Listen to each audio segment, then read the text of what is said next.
Good evening, everyone. You are all welcome in the second lecture of the Professor Avdesh Kumar Memorial Lecture Series. As we all know, the theme for this lecture series is uh, changing climate, literature and ecology. So today we have with us Professor Ashwini Kumar, who has been teaching at Center for Environment Planning and Technological University at Ahmedabad, which we all know as CEPT University. Uh, he has been teaching courses, various courses on environmental assessment, environmental planning. His master's is in itself in environmental planning, and prior to that, he has done his civil engineering from IIT Kanpur. Sir is also experienced in multilateral, bilateral, national, international level projects, uh, and various environmental impact assessment plans and planning before the development itself. So, and before that, he had also worked for CPCB on a special World Bank funded project. So, sir has a broader, wider spectrum of what we talk about environment. In general, he would give us a very wider perspective of the things that we all know tertiarily, I mean superficially. So, sir also has what we call these days we talk a lot of about local to global. Sir has actual real life experience of from local environment to the global environmental issues. Today he is going to focus more on the urban planning and how the green covers are being uh, discussed by or in environmental planning for urban planning itself.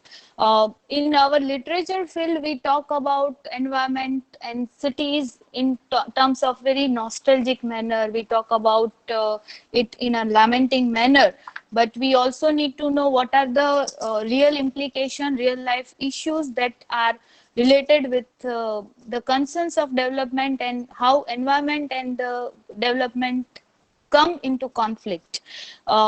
I came across this very interesting line, and I thought it is very pertinent when we are talking about cities and forest. It's a poem called Lost by David Wagner.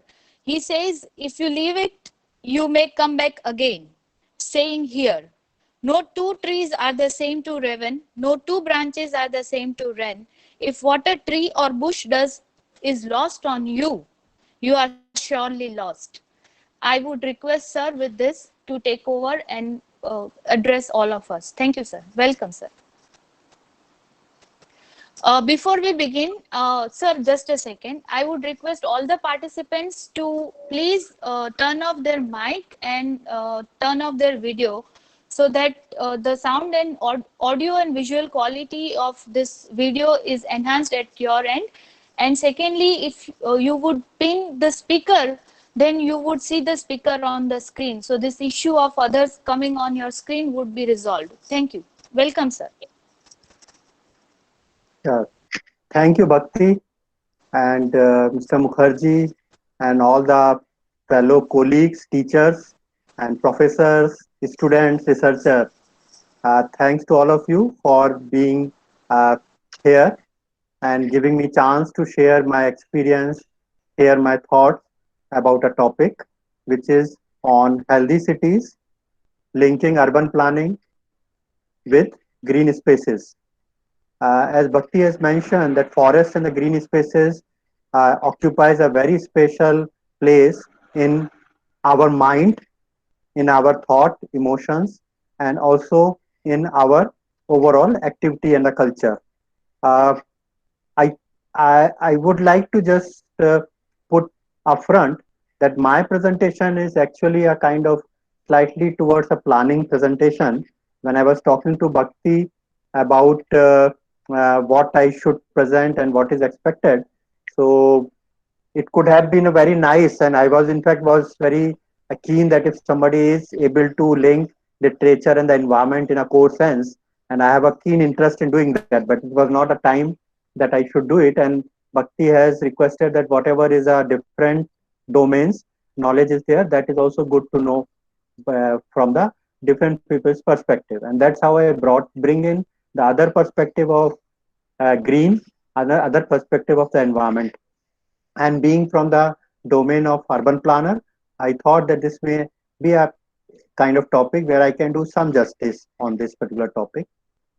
This is also my ongoing and becoming a much deeper and the deeper interest area, and I'm trying to do research more and more this topic, greens and the blue spaces. Blue in a sense is the water, and green is in terms of the vegetation and all the forest and everything together. So these are the two interest area in urban planning and urban domain in which I'm doing my work now recently.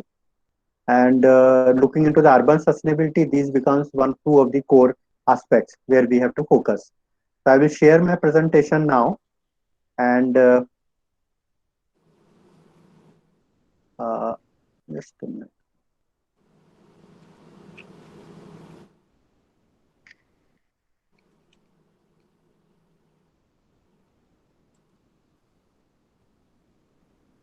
Yes, my presentation is visible to everyone.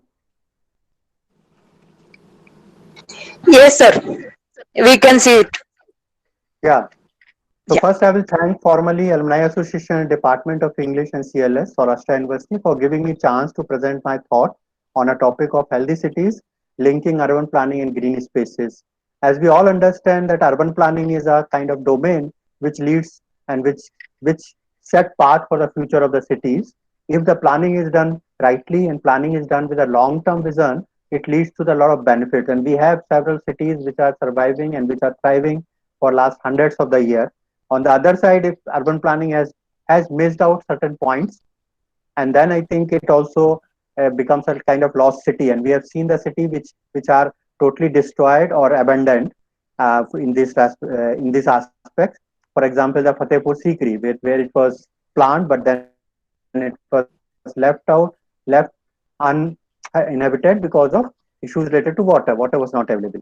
Even nearer to us, Jamnagar was a case in mid 90s where a lot of people have migrated towards the Bombay, Surat, Bharuch, and Ahmedabad because of issues related to water. So hence, our city in form of the healthy form is a one of the intention and one of the desire that every citizens would like to have. Uh, Before I start my presentation, I would also like to express my tribute to all those who have faced some kind of issues in this COVID and also lost their some of the nears and dear. And also, I will cheer for all those who could come out from this pandemic situation. And that's very important because this is a situation which brought us together today, and we are discussing online. Otherwise, coming physically together at a location at a place was a Herculean task, and it was very difficult to do that. And it is now being happening in very easy manner. My presentation is actually will try to answer certain of these questions.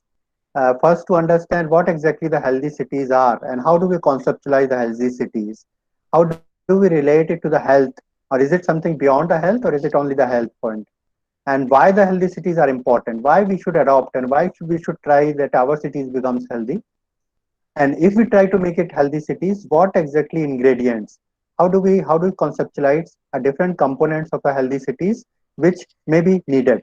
And then this also we will see through the some of the cases or some of the cities images that what exactly the ingredients they have, from where we can learn.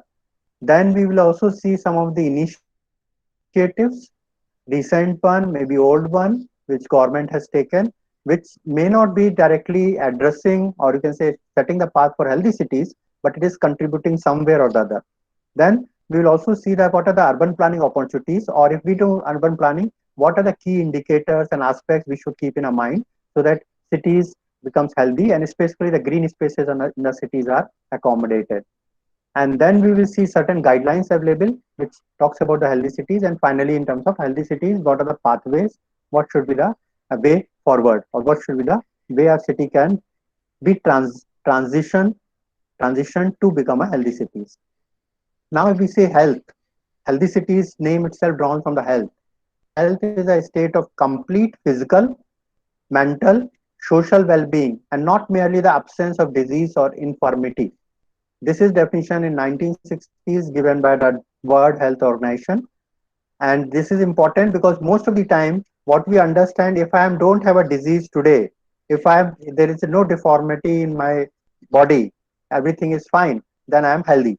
It is not so. It is only the one part which is physical, but mental and social well-being is also important part of being considering a person as a healthy person. This definition also led into the lot of work and literature, as well as genetic literature, and the implementing certain aspects which relate environmental health and the natural environment. So health, several of the diseases are comes from the environment, or comes from the ecology around us, or the species in our around us. So that's where the environmental health is important, and natural environment, because it also heals, it also it provides the resources. So this is the area which has emerged in last 40-50 years: environmental health and the natural environment. Then because each location, each community, each country is slightly unique, and that's the reason it also generated a kind of diversity of approaches. So this is not a one approach or two approaches. So as many as countries, as many as the communities, or the genetic pools are there of the human beings as well as species, that many different approaches may be required, or that many approaches are being implemented. Now, health again, it's if I put it together, it's a dynamic. Someday morning we feel a bit lazy, we feel a bit down. By afternoon we feel okay, we are very much energetic, and by the evening and the night we are dead drop. So those are the shows that how dynamic our health is, how dynamic is our individual is, and that's where it is important to know. And it's not only the physical, it's a psychological, it's also to perform the functions with respect to family, to the work, and the community role. So if we are just healthy and we are just able not able to even spare time to give to our family, to our community roles, I think there is some issue which may be the not exactly the physical, but maybe spiritual, psychic, or the mental health issues are there. Then it is also a feeling of well-being. So you yourself feel sometimes, okay, I am very happy today. So that's a feeling of well-being. And freedom from the any risk, where you don't feel that it is going to you can say day. Though I think under this recent COVID situation, this freedom of the risk was not there, and that's where the lockdown has created lot of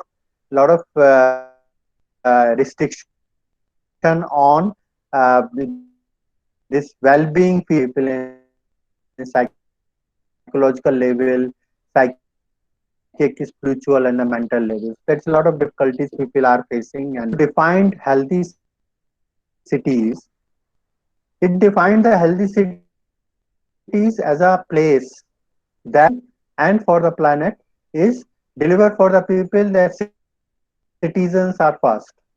And second top priority is, or equal priority is also given to the planet. All the environment component, all ecological components around us, that together.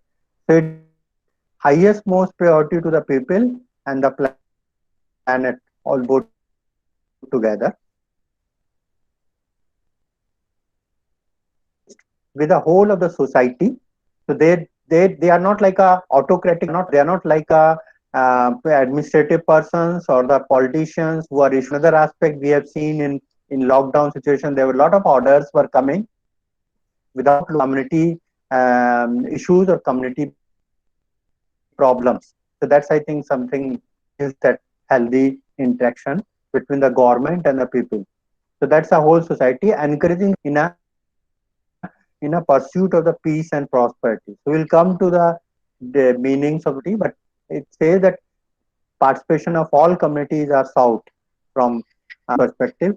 Healthy city also lead by the example. In order to achieve the change, change for the better. By example means there has to be a something action. It's not like a just a vision.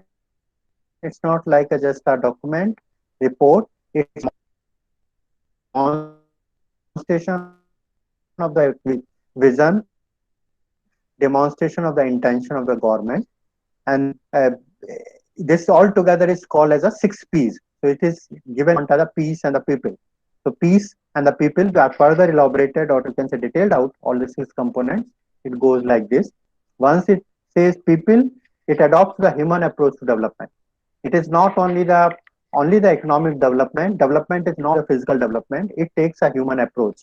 What the people need, that kind of things invest into the people, and so that social capital is one of the highest. That means if you look into kind of social development rather than your human development approach in cities, the maximum investment should have been on the education sector, should have been on the health sector, should have been on the recreational, the well-being kind of sectors, which I think is one of the issue what we are facing. None of the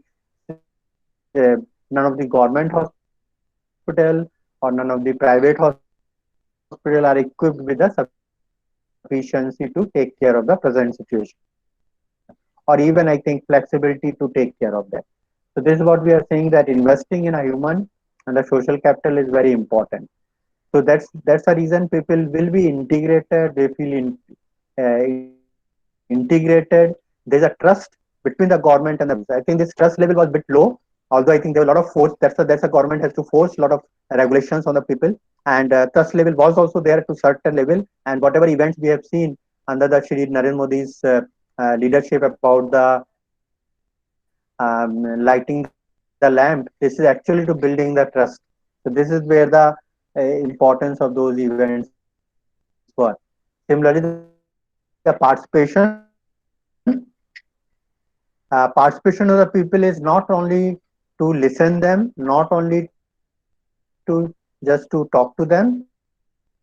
It's also to understand their lifestyle, understand their common goods and services, what they require, and then provide it, and also account and also accountable.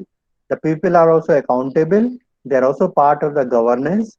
If they are doing something on the health sector, they are trying to reduce or the improve upon the health condition and let it's my project, it's my mission. So people feel it's their mission. So people feel it's their mission rather than city's mission. So that's the participation part of that. Third P is a prosperity. So prosperity is not only it is strive the community for the prosperity and the assets. If the prosperity is there but assets are not there of the people or the community, then I think it's not leading it to the long-term it's only that you can say managing the present situation again are required, so that their work outputs will be also better. If people are engaged, they will be also contributing what they exactly can do that to the maximum extent. So that's the reason these P's are important. Now coming to the planet. Planet is what related to the environment. So it says that ensuring the well-being of both people and the planet, not only human beings, it also looks into the kind of um, uh, health. It also looks into the governance and strengthen the city health policy, diplomacy. So how diplomatically you promote the health among the people by having the different campaigns and different missions within the city, awareness and everything together. Places. Now this place is something like a physical where we can visit. So it creates an accessible social, physical and the cultural environment through the urban development and planning, so that people are able to integrate among themselves. There is a social cohesion among the people, and also people are able to address and the relax. So that's a spiritual part of that. Now final P which is there in terms of the peace. So promoting peace is actually nothing but it is removing the various conflict and ill effects of the development so far.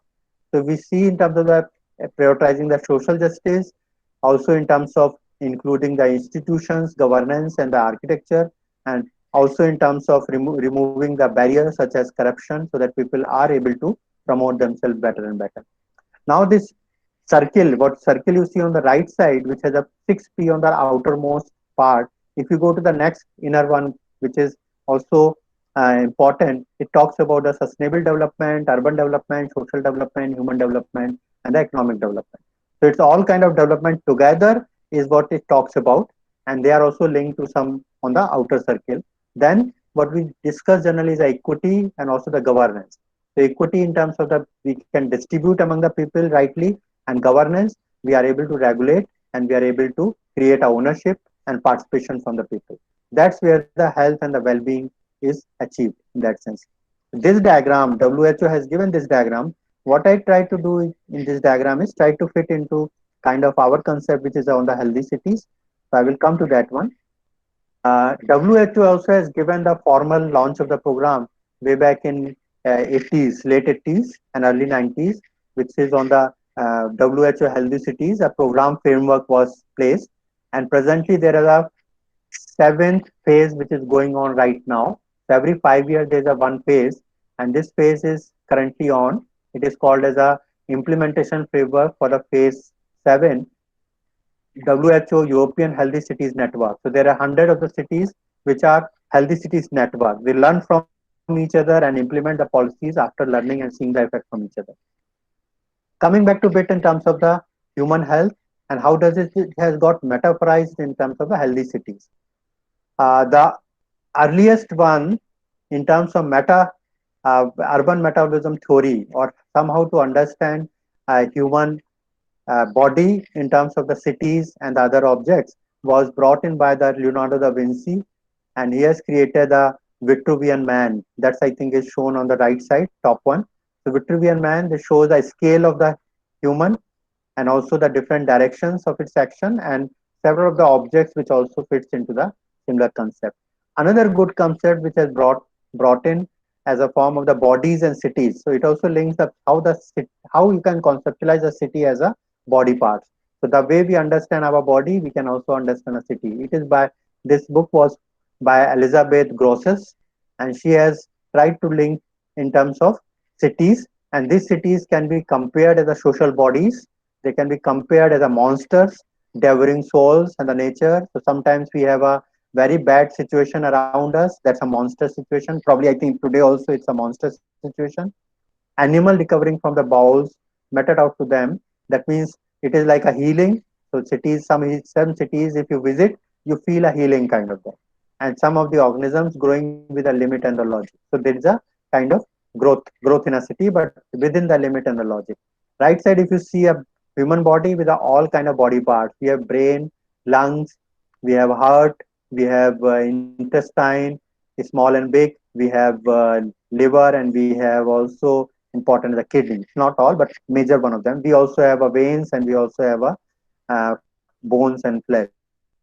So if we see in that sense, if we try to relate to the city, most of these parts exist. For example, brain is something which is thought process, generates a thought process, and it exists presently, or you can say in a present form, it's only with the administration, city government, municipal corporation, or development authority or municipality. So those are the brain in a city. But if citizens participate, if citizens come out and give the participation to the full meaning, then this brain will be much larger. And larger the brain, better the body. That's I think is a one important point. Sharper the brain, rather not larger, I should say, sharper the brain. Then comes to in terms of the heart. So it's like something which has pushing in form of something to get circulated throughout the body. And what is circulated is a kind of your blood. So if I look in the parallel sense, city survives because of several of the pumps and several of the things which are pushing the thing by their actions. And if we have to see that what flows in a city, there are several materials flows in a city, including traffic, including water, including sewage and everything together. We have lungs. So lungs has a function of purifying the air. So it converts carbon dioxide or it releases the carbon dioxide and allows the oxygen to enter the air. So that's I think is a part of the urban greens or how the plants are cleaning the air. So that's I think is a part of the function is done. Similarly, if you see in terms of a kidney, it takes out the waste out of that and also filters out the usable material back to the social to the body. Same way, if you look at the kidney, the parallel in terms of comes as the several of the treatment plants, several of the things which clean up the waste and give resources back, and whatever waste comes out, it just throw it out of the this body. So that's an input output kind of situation in whole body. Now, not only I think by the theoretical way, the kind of uh, whole human body metaphorized in that sense. Biography by the Peter Ockwold. So that I think board is book show London as a human body, and also it also says that city also gets a mood. So, for example, if after a few months we will have a Garba all cities, including those who are not in, for example, the police, and they have to regulate it, but still I think there's a whole mood which takes over everyone.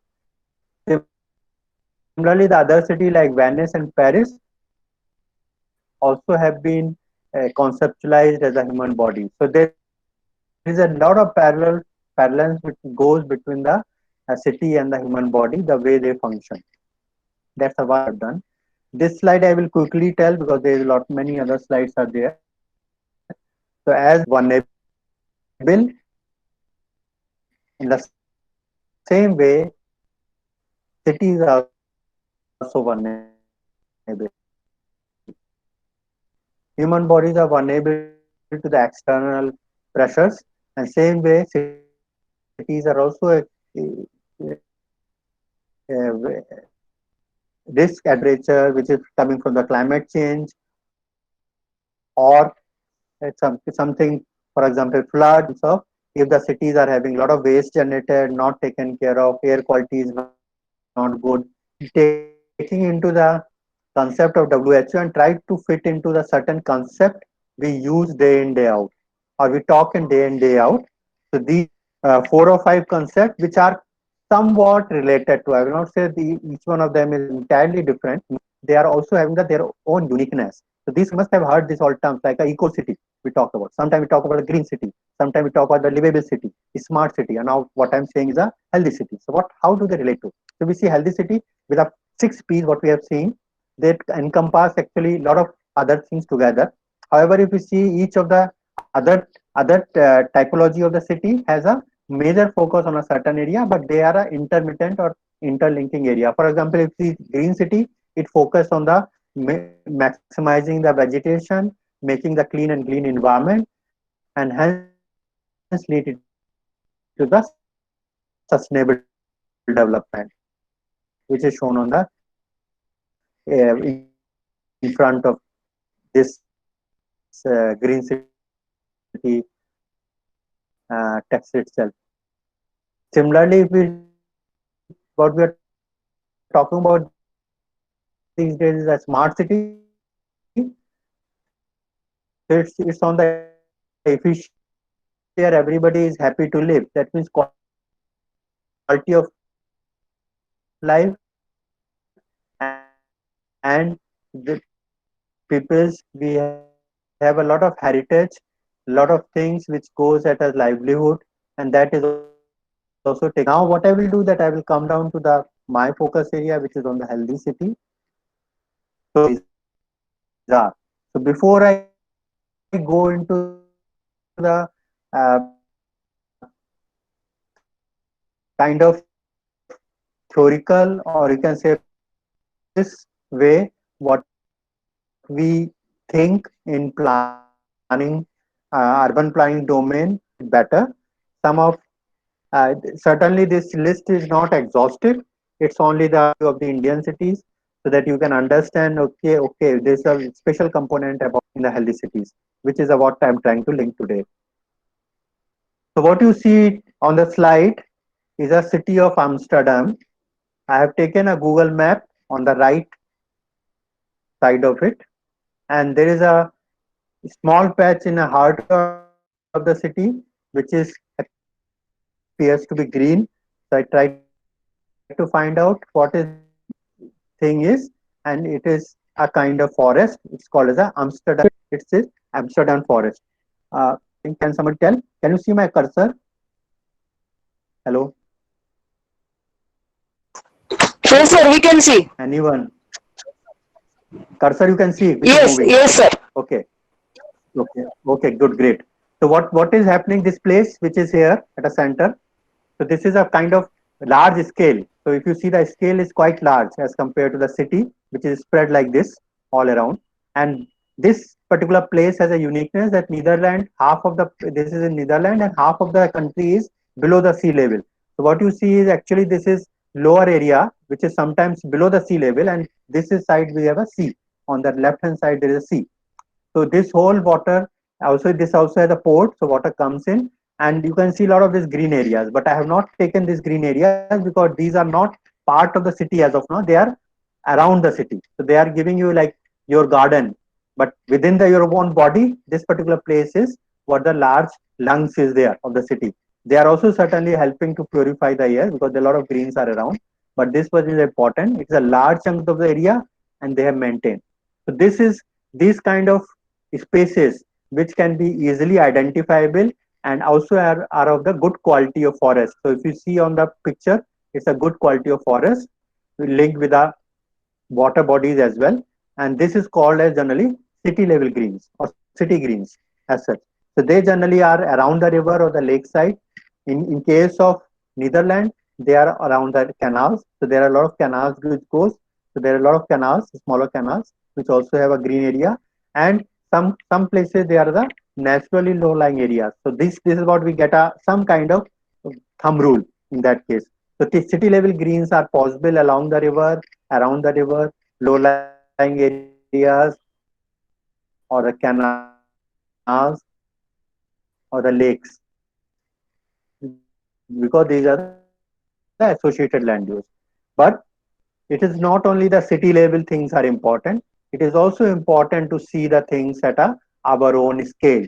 Our own scale, for example, or some kind of nagar, what we call it. Within the city, we have pur or nagar. Kalupur, for example, Khanpur, Yepur, Isanpur, so all the ports and the nagar. So we have Vijayanagar, so all these kind of things. So if we see that scale, they also have worked out very beautifully, or you can say very systematic manner, greens.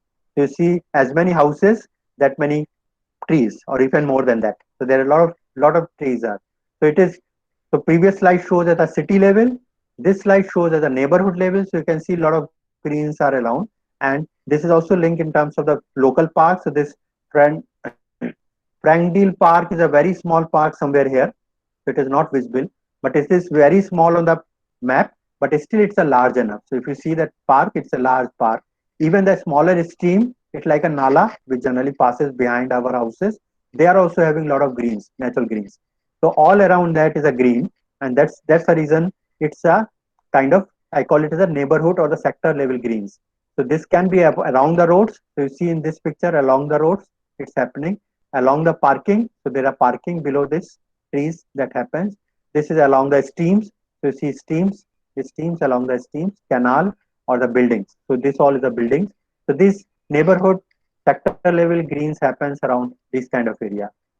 Taking to the another case like a Sydney in case of Australia, if we see again, so this you can see in a picture large scale green. So with the city, there's a large scale green exists. So this is city green as such. And this is Opera House, you can see. Opera House with all this green area.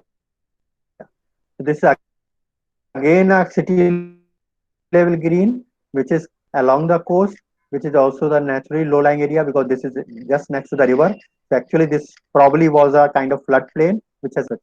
So city level things, or you can say associated with either the river or the coast or the access of the water. So water is a one important component whenever we think city level green as such. But also in some of the cities like Copenhagen, if I see, yeah, in Copenhagen, there is a this is another green city is known to be. So a lot of parks are there. Again, this is near to the coast, and a lot of this interlinking canals which are passing through. streams are passing through, and hence there's a lot of greens are possible. So you see all the greens area. This is very small area, but it's still large enough to show us the ecological balance there. Similarly, the other gardens. So these are the gardens, and it is also important to note they're usable. They're not just like garden and nobody has access. So people have not been removed from the parks and gardens, or they have not been isolated in that sense, and they are accessible and people are using it. Here also, it appears that people might be using, though not in this picture.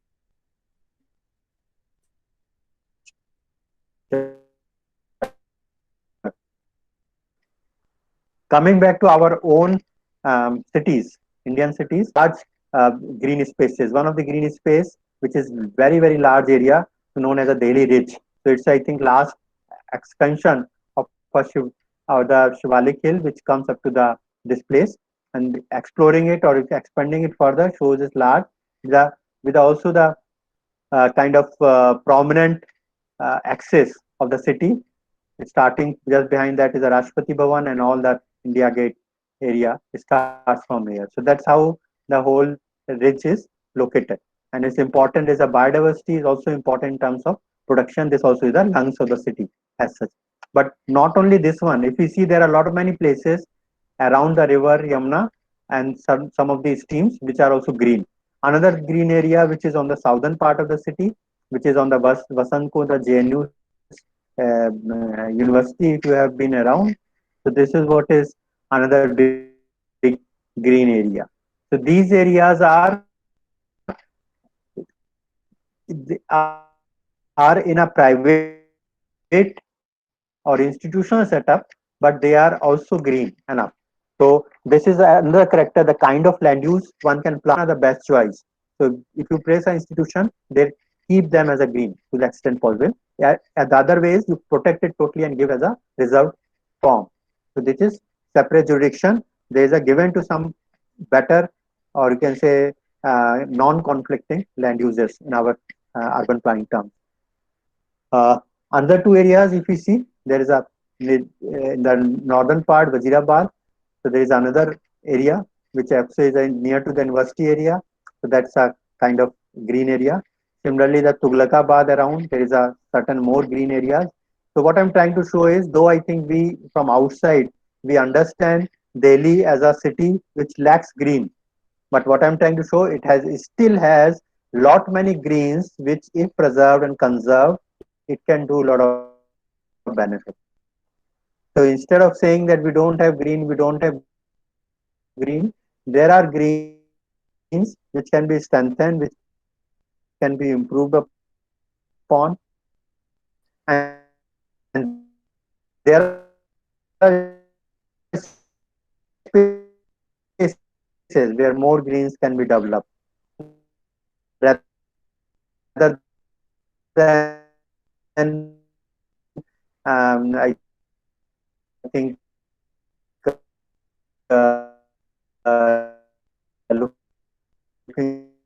into the other strategy, this could be a one good way of cleaning the air of the. This is where the city green is there. However, if we see few of the area, this is a Salt Lake City area. I tried to explore it further.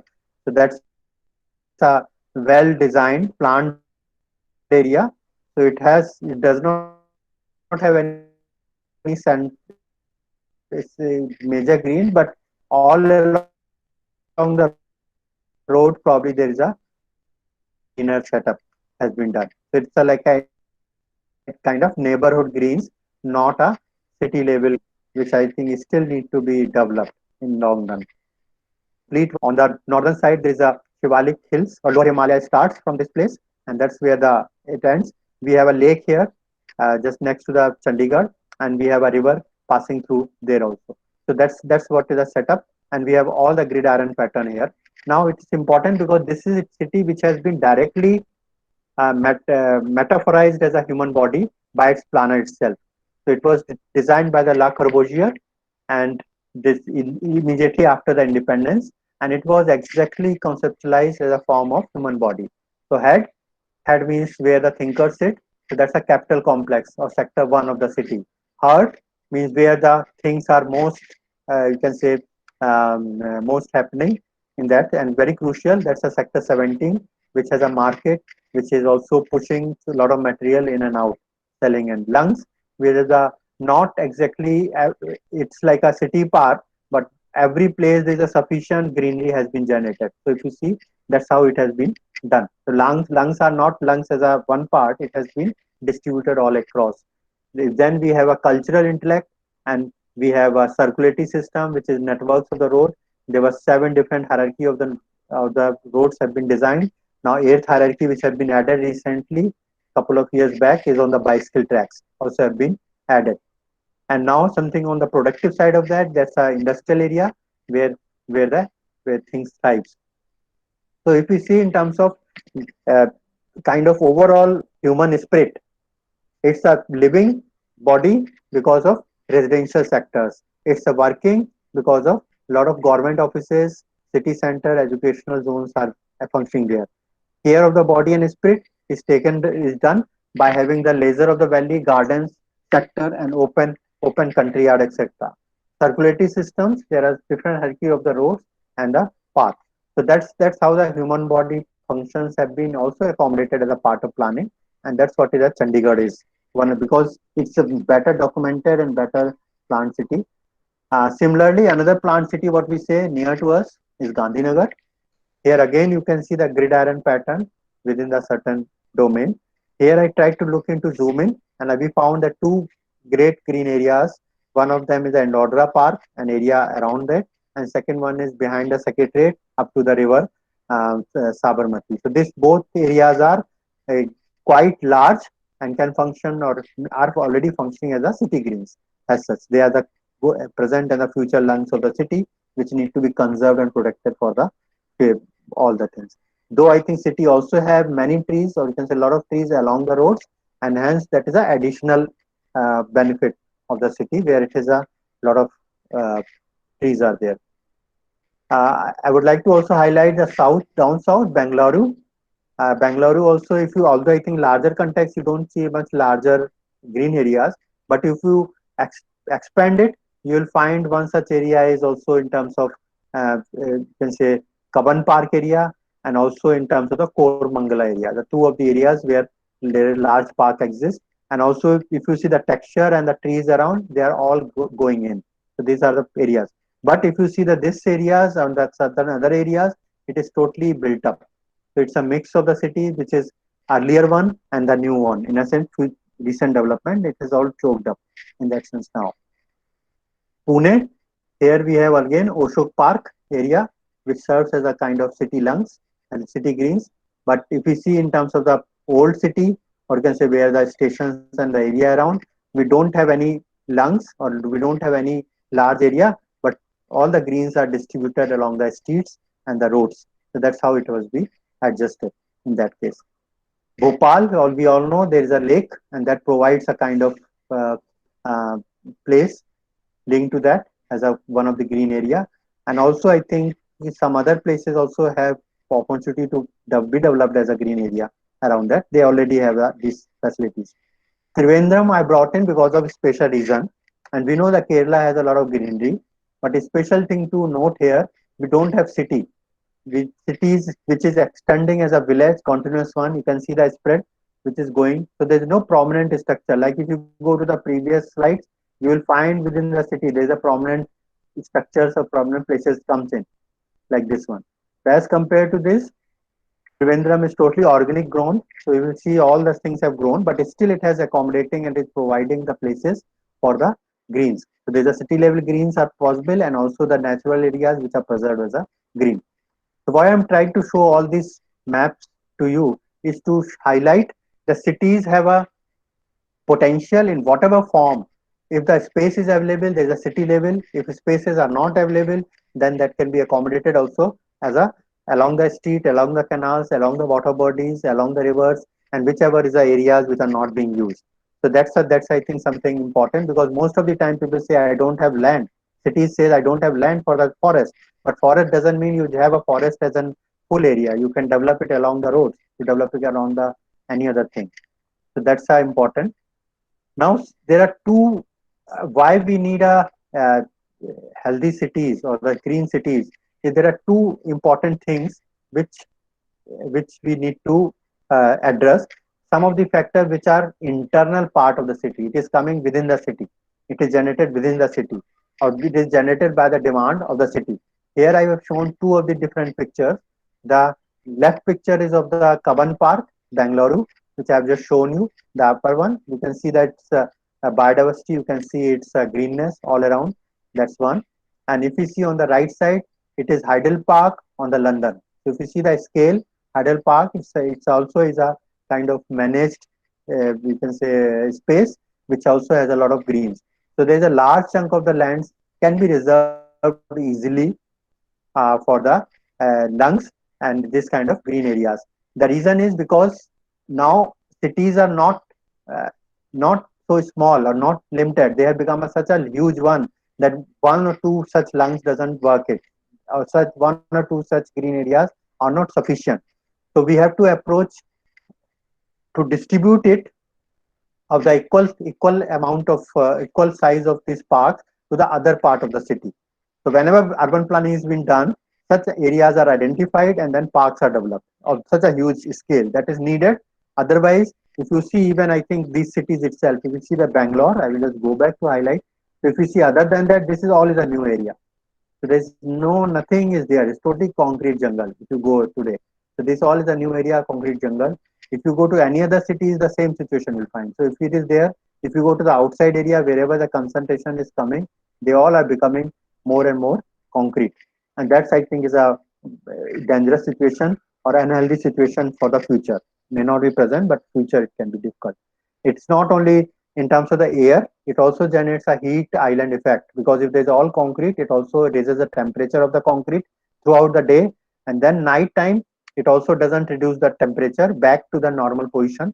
So that also we have sometimes feel in Ahmedabad also because it, nighttime temperature never goes below 30, 32, and 32 is a temperature which is not very comfortable for the body. It has to go something like a 27, 28, so that your body cools down in the night.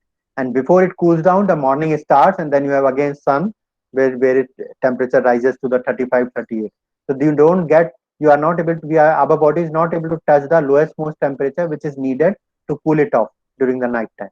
So that's where the issue is naturally, unless until we use the AC.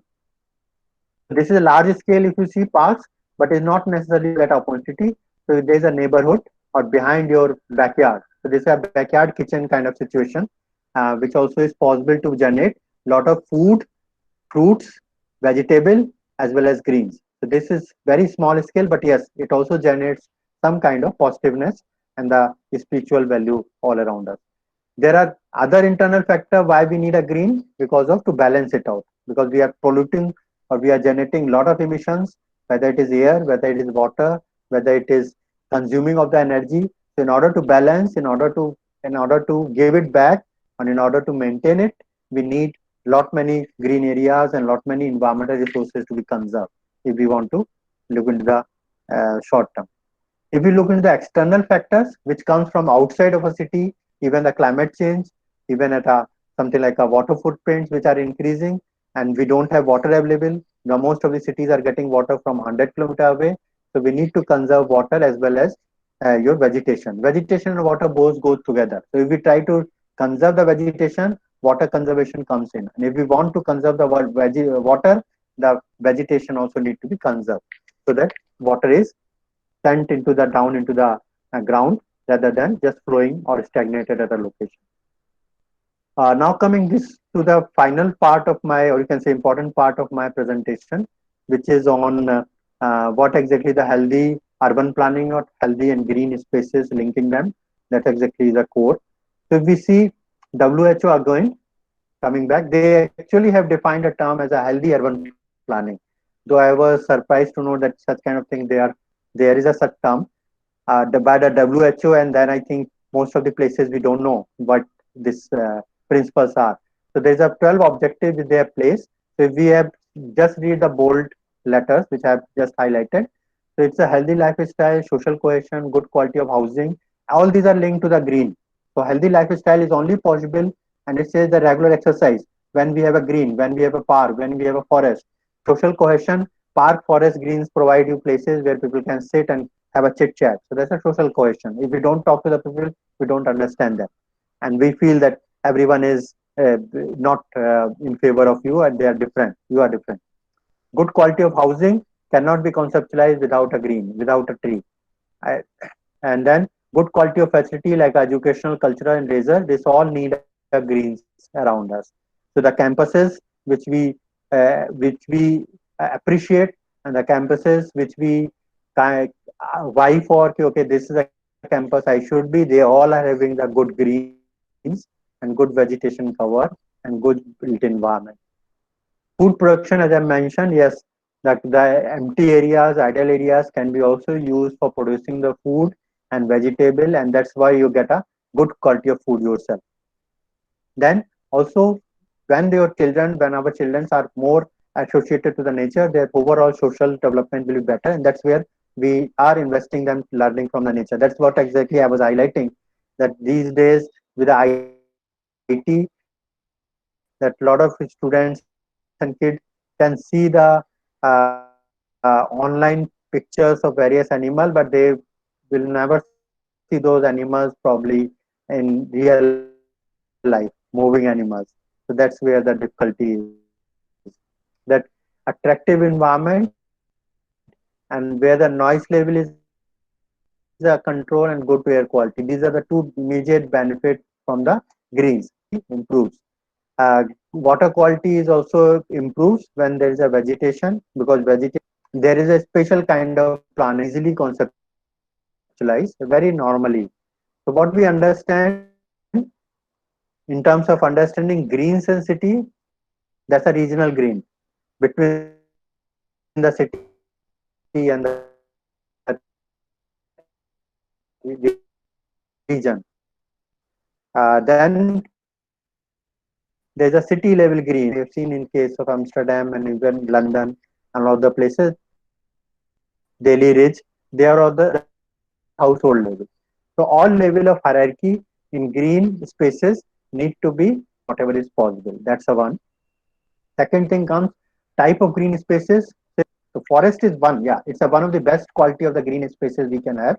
But certainly, if it is not possible, we can have a plantation. If that is not there, smaller trees, and if that is not there, at least grass with the open spaces, roadside greens, or even the parking lots, shaded parking lots. These all are the easily possible where the greens can be designed, or green can be brought in the city. Greens also, or you can say green spaces also connect each other. So if we have a two green spaces, connection between them is also disconnected, and if there is no linking green between them. Most of the cases, if we review it, the good quality green spaces when there is a continuum. So environment is generally continuum, whether it is a green or water, both need a continuum. So if that continuity is broken, then quality degrades and slowly it goes out. And that's the problem with most of the urban greens, because we are not able to maintain the connections among them. Also important that naturalness of the quality. That means local biodiversity. Lot of times designers, we have people who are very fancy about the different kind of trees. They bring them from outside and try to plant in a place. So that's, I think, is also from the environmental health point of view, it's a risk, because every tree, every plant has associated biodiversity. So we don't see it, but it starts from a microbe and it goes as big as a monkey. So monkey is the largest one which we can see around us on the trees, and smaller ones will be the bacteria and the virus on the inside the roots and inside the you can say soil. So that all is together. So that's important. The localness, or you can say naturalness, is important part. We cannot leave our greens unutilized because they are in a city, and city land is important. So at least some part of these greens should be utilized. And we have seen in earlier case wherever greens are maintained, because they also require money to maintain human resources. They require a whole kind of financial resources. They also require a technology. They also require a water. So all those things are needed. And from where we can recover, or from where we can do it, is by making it better utilizable for the people. And that's how the preservation is important along with the utilization. Then another important thing in terms of the urban greens is associated with something or the other. in natural sense, they are blue and greens are associated. So we will always find a green wherever we have water bodies. This is what we have seen in all the pictures. So lakes, rivers, canals, and coast, wastewater treatment plants. This also kind of treating it. So all these kind of places also work as a associated land use. There are certain land uses which also goes well with the greens. They are like an institution, recreational places, or large commercial complexes, or even the transportation hub like metros and maybe airport. So these are the places where large scale greens can be easily developed. Once we try to plan a city,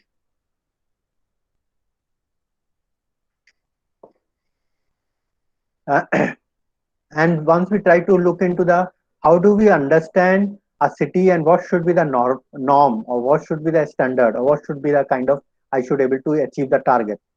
So there are certain formal terms or formal indicators which we use in urban planning or a lot of discussion, which though I think there's no set standard, only this much is possible or not possible. Every place, every location, every climate is a different, but in general they can be achieved. So one type of the indicators or aspects which represent the spatial distribution, that means how the green areas are distributed over the space. So sometimes we have a total area under green and open space. So we can have, for example, 100 hectare. This particular city has 100 hectare of area under the forest or thick green. So that's how they defined it. Sometimes they say, okay, we will not say only the total area, but what is the city size? If city size is too big, this is becomes very small. Like we have seen, like Kavan Park in case of Bangalore, or Delhi Ridge in case of Delhi, they are large area, but city has grown to the extent that now this percentage area is not very less. So in spite that individual feature is large, the percentage area is decreasing. That means we need to, as the city increases, in order to maintain the percentage of area under greens, we have to keep on planning more and more greens. That's an important point to note. So we cannot stop and say, okay, if we have a large green, we don't need anything else. So we always need it. Built and unbuilt. This is important because built is what we concretize it, what we make it, and unbuilt is which is in a natural form or undeveloped form. Developed or undeveloped is another term. So this is important because wherever there is an unbuilt, we have a more natural greens to come. Wherever there is a built, there's a more possibility of having the landscape done at those areas. Then we have an area under the natural greens. These are generally forest. So this may not be always available to every place, but in Ahmedabad case, we don't have forest. Nearest is Thol Lake, which is also lake. No forest is available. Then at a lower level, once we come in terms of distribution, it's like a number of parks and the area under parks. So every neighborhood, every few kilometers or some distance, there has to be a large enough park, and these parks among themselves should also be linked to the higher level of greens. So this is another area where we do the mistake. We encircle this park. We also make this park like a wall with a concrete wall, and then it's I think doesn't make it very good quality of green. And most of the time it becomes a dry and a lot of dust is there. People doesn't go there, then start throwing their garbage, and slowly it turns into the garbage bin rather than a park. Then in order to maintain this, there is a development control regulation, and see that people are also implementing something. So there is a regulation like a tree per housing unit. So there is a regulation that if you have this much big house, you have to plant 5 trees. To what extent people are implementing it, that's the question. But yes, there is a regulation is there, exists. Yeah, now it is on. Yes, Yes, sir. yes. Now it's fine. Yeah. Sorry. Because there was a phone, so I've just put it off. Yeah. So there is a three different ways urban greens can be accommodated as a part of the built environment, as a part of the natural environment, as a part of the social environment. So that's where it all goes as a part of integrating with the city. Uh, it requires integrating accommodating greens as a part of planning requires a several you can say several initiatives. It's a long term plan which needs a phased manner. You cannot convert a city into the green city or a kind of initiative in a single day or single year. It requires short term, long term one. It requires a multidisciplinary team. For example, on the right hand side, I've mentioned some of the disciplines and some of the team specialists which are needed. It's not only one. Most of the time, few of these players think that they can design a green, and probably I think some of them, for example, urban planning, lot of cases, people do shade it while they are preparing the development plan, and they cannot do beyond that. So that it remains on the paper because urban planning domain has only prepare a plan which is in form of the map, but it doesn't go to the next level either in the science and engineering or the architecture and the landscape. It doesn't go to that level, and that's the reason we have a blank spaces, we have a empty spaces, and unmanaged spaces which are called as an open space from the urban planning point of view, but they are very dry. They don't have any value in that. We require a local knowledge. So without this, I think growing a tree or growing the green is not possible. It requires water movement, understanding the water movement, and also understanding which kind of tree and which kind of vegetation is possibly and naturally can be grown. It requires financial resources, and that is where corporate and the citizens and government all need to come together and help it out. It requires a local support because government cannot do everything of their own. They cannot to go for the thousands and thousands of the tree plantation. So they have to collaborate with the people to do that, and it has to be target oriented. It's not as if that program is launched and then forgotten.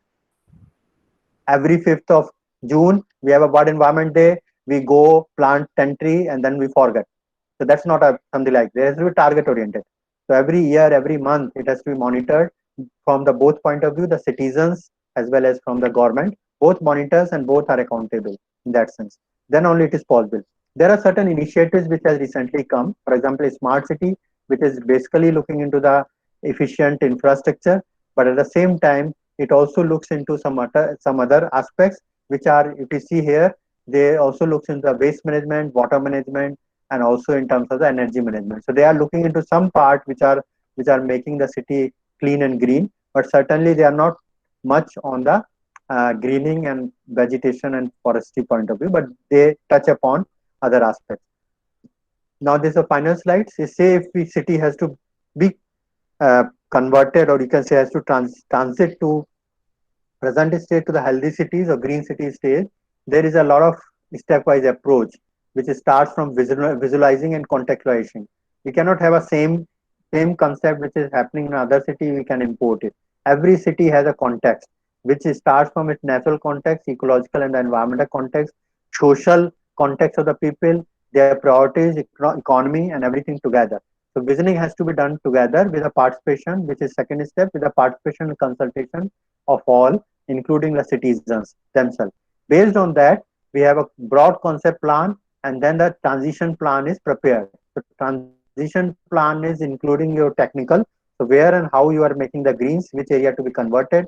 That's a kind of planning aspect of that. Which type of trees, which kind of detail, how many trees, who will do that, all those kind of issues comes in as a financial and the managerial aspect.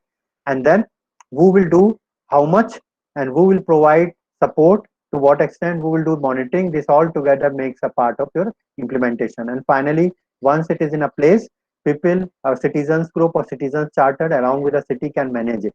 I've seen in several cases in other countries, especially when there is a high uh, peak, or you can say high visitors time during the weekend or end of the day, there are citizens themselves volunteer to guide them. Citizens themselves volunteer to control them, and citizens themselves volunteer to monitor the visitors so that they don't spoil the parks and gardens. So this is the role which has to come together, because government cannot be everywhere to monitor it. So this is where I will end my presentation. Probably I think the last one. I think I will skip. There is a lot many guidelines which exist now.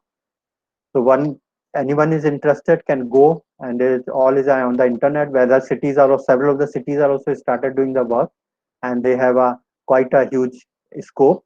And I believe if we take it forward, in I think at least in our end of our lifetime, we will start seeing some of the green cities from now.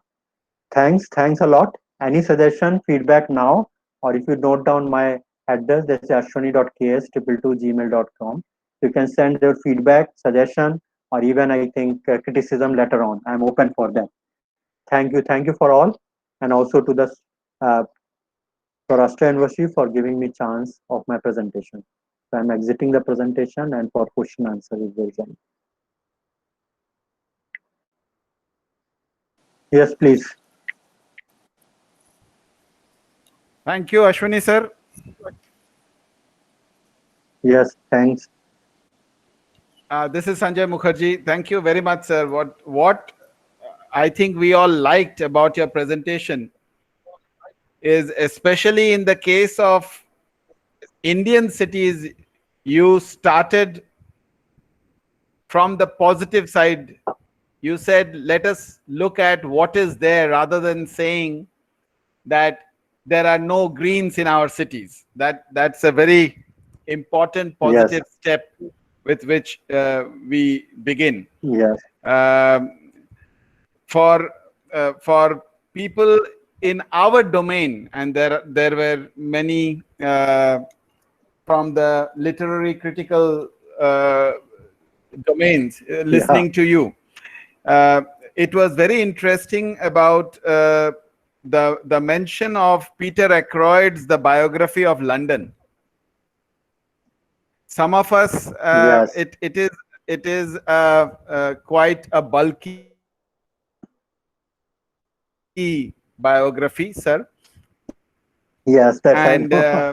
as we were discussing at the Yeah, beginning of the talk, beginning of your talk, that like human beings, like societies, cities also have their histories. Cities have their past.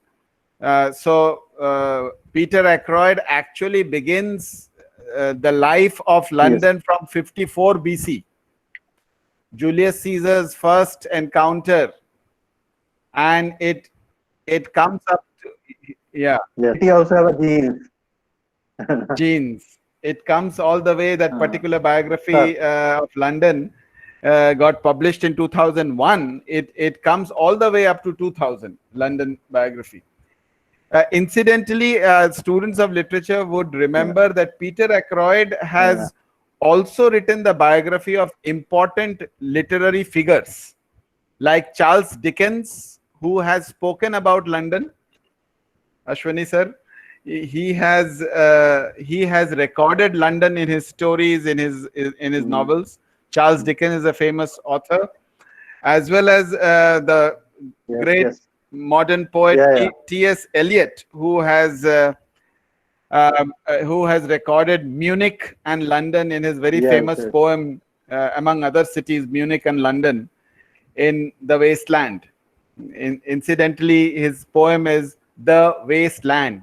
So, very important aspect in that poem is about the sterility of the place. So you can see it as a non-green space. So we are very thankful to you. These are my observations on your talk. And although there were certain glitches sometimes about connectivity issues, but your yes. slides were very good. Your slides were self-explanatory. Even to non-technical people, we could understand a lot from your slides.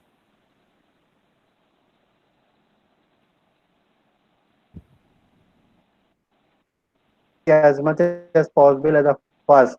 Though I Right. think most of the people doesn't like to read through the history, but it's very interesting subject as such. So, for example, I was Correct. recently Correct, sir. doing work on the Hampi, which is, I think, lost emperor now, Okay. Vijayanagar emperor, and it's Hmm. amazed to know that how they bringing from the hundreds of the kilometer away, and then they were able to survive it there. Not only that one, but I think we have not yet explored that the way they manage the water itself and doing agriculture there for ages, and now even that's, I think, it's amazing stories we have. But we, I think, also have lacking lot of record and the memories of the cities. Probably in your Right. domain, English literature, your students or maybe your researcher, if they take up Gujarat Hmm. and maybe 3 years time, so that's an amazing place. I think the way they have designed it. So these Correct. all the old cities, wherever we have opportunity, we should explore it to write more and more. Every city has something, such a unique thing that need to learn, and you have to make it a Yes, USP of of course, that sir. city. We also have, for Yes, example, please, one sir. of the oldest cities in the world in India, Varanasi.